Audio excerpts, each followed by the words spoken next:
Assalamualaikum warahmatullahi wabarakatuh. Allahu Akbar, Allahu Akbar, Allahu Akbar, Allahu Akbar, Allahu Akbar, Allahu Akbar, Allahu Akbar, Allahu Akbar, Allahu Akbar, Allahu Akbar kabira walhamdulillahi katsira wa subhanallahi bukratan wa asila. La ilaha illallah wallahu akbar, Allahu akbar, walillahil hamd. Alhamdulillahil mubdi'il mu'id, al-fa'ali lima yurid, alladhi khalaqal insana faminhum shaqiyyun wa sa'id. Asyhadu an la ilaha illallah wahdahu la syarika lah, wa asyhadu anna sayyidana Muhammadan 'abduhu wa rasuluhu al-mab'utsu bidinit tauhid. Allahumma salli wa sallim ala sayyidina Muhammad wa ala alihi wa sahbihi wa sallama tasliman katsira. Amma ba'd, fa ya ibadallah, usikum wa nafsi bi taqwallahi faqad fazal muttaqun. Wa qala Allah ta'ala fi kitabihil karim, a'udzu billahi minasy syaithanir rajim.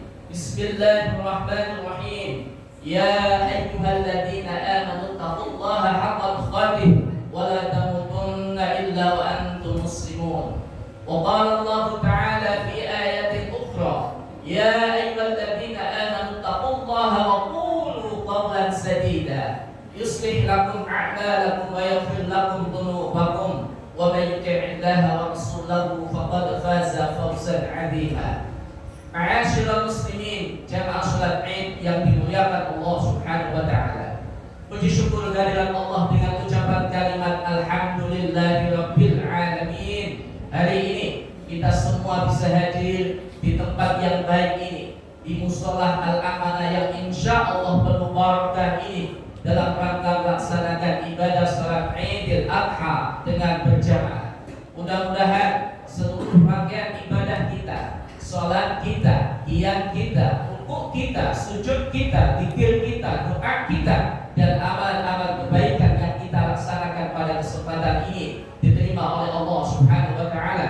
Mudah-mudahan kita semua yang hadir di sini semuanya senantiasa diberikan oleh Allah kekuatan iman dan kesehatan sehingga bisa melaksanakan aktivitas kita, pekerjaan kita, wabil khusus lagi ibadah kita dengan penuh semangat dan senantiasa dalam lindungan Allah Subhanahu wa taala.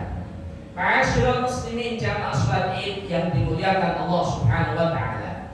Di antara hikmah yang kita bisa ambil dari keutamaan Idul Adha adalah kisah perjalanan spiritual keluarga besar Nabi Ibrahim alaihissalam, yang dengan perjalanan spiritual itu kemudian dijadikan isyarat, dijadikan petunjuk yang kemudian diwariskan kepada nabi-nabi setelahnya sampai Nabi kita Muhammad sallallahu alaihi wasallam, yang kemudian kita jadikan sebagai pedoman kehidupan kita utama sampai kita menghadap Allah Subhanahu wa taala. Kisah ini ma'asyiral muslimin dimulai dari perjalanan spiritual Nabi Ibrahim alaihissalam yang ditampilkan oleh Allah dalam Al-Quran surat Al-An'am ayat 75 sampai 79. Wa kadzalika nuri Ibrahim malakutas samawati wal ardi wa liyakuna minal muqinin. Dan demikianlah kami perlihatkan kepada Ibrahim kebesaran kami yang ada di langit dan bumi, dan kami memperlihatkannya supaya dia termasuk orang yang yakin. Segala petunjuk yang diberikan oleh Allah kepada Ibrahim diharapkan Ibrahim semakin yakin kepada Allah Subhanahu wa taala. Dengan keyakinan itu Ibrahim semakin dekat dengan Allah Subhanahu wa taala. Dengan kedekatan itu Ibrahim akan mudah melalui kehidupan yang akan dilaluinya. Orang yang dekat dengan pemberi solusi, maka dia akan mudah menghadapi persoalan-persoalan kehidupannya. Maka orang yang dekat dengan Allah Subhanahu wa taala, apa yang tidak mungkin dilakukan oleh Allah Subhanahu wa taala. Karena itu ma'asyiral muslimin, perlu kita pelajari Nabi Ibrahim alaihissalam, seorang nabi, seorang rasul, masih diperintahkan oleh Allah untuk belajar dari petunjuk-petunjuk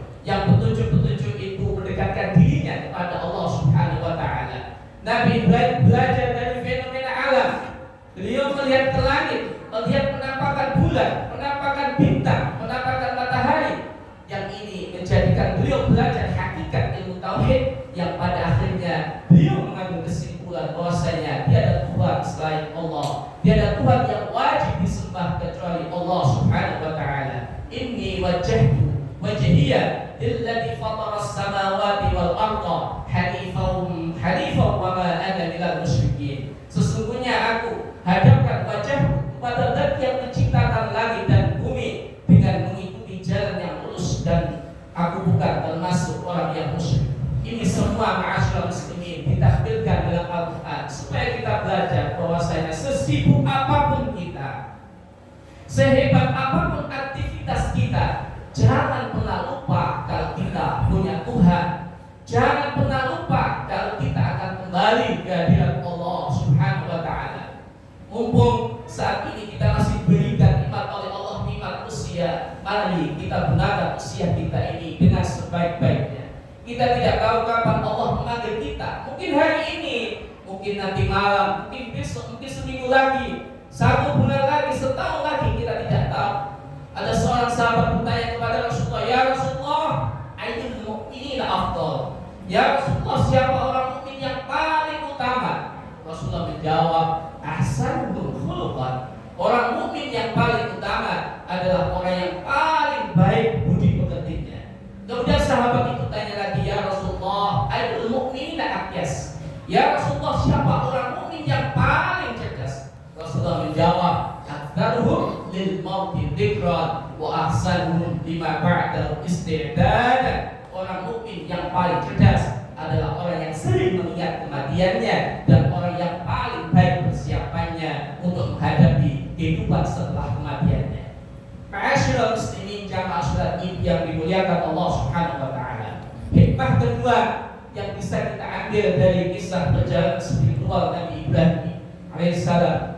Nabi Ibrahim alaihissalam ketika menikah baik dengan Sayyidah Hajar maupun Sayyidah Sarah, tidak pernah merasa dan menjadikan kesolehan untuk dirinya sendiri, tapi beliau ajarkan, beliau sampaikan, beliau bagi kesolehan itu kepada keluarganya. Beliau hadirkan pendidikan di tengah-tengah keluarganya. Istrinya diajarkan untuk mendekatkan diri kepada Allah Subhanahu wa taala. Ditanamkan nilai-nilai keyakinan, dihadirkan nilai-nilai ibadah, sehingga keluarga Nabi Ibrahim ini pada akhirnya menjadi keluarga yang betul-betul tawakal kepada Allah Subhanahu wa taala. Kita bisa menyaksikan ma'asyiral muslimin betapa tawakalnya keluarga Nabi Ibrahim alaihissalam. Tatkala Nabi Ibrahim alaihissalam mempunyai anak yang bernama Ismail dari rahim Sayyidah Hajar, bukankah Allah memerintahkan beliau untuk membawa keluarganya di satu tempat yang tidak ada tanamannya, tidak ada kehidupannya? Hal ini digambarkan oleh Allah dalam surat Ibrahim, kalau tidak salah ayat 37. Rabbana inni askantu min dzurriyyati biwadin ghairi dzi zar'in inda baitikal haram. Wahai Tuhan kami, sesungguhnya aku menempatkan sebagian keluarga di tempat yang tidak ada tanaman-tanamannya di dekat rumahmu yang mulia. Ketika Nabi Ibrahim ma'asyiral muslimin akan meninggalkan Sayyidah Hajar karena dalam rangka berjamaah, Sayyidah Hajar bertanya kepada Ibrahim, "Wahai suamiku, ahada min amrillah?" Wahai suamiku, apakah ini perintah Allah? Dalam satu riwayat Nabi Ibrahim mengatakan, "Bala,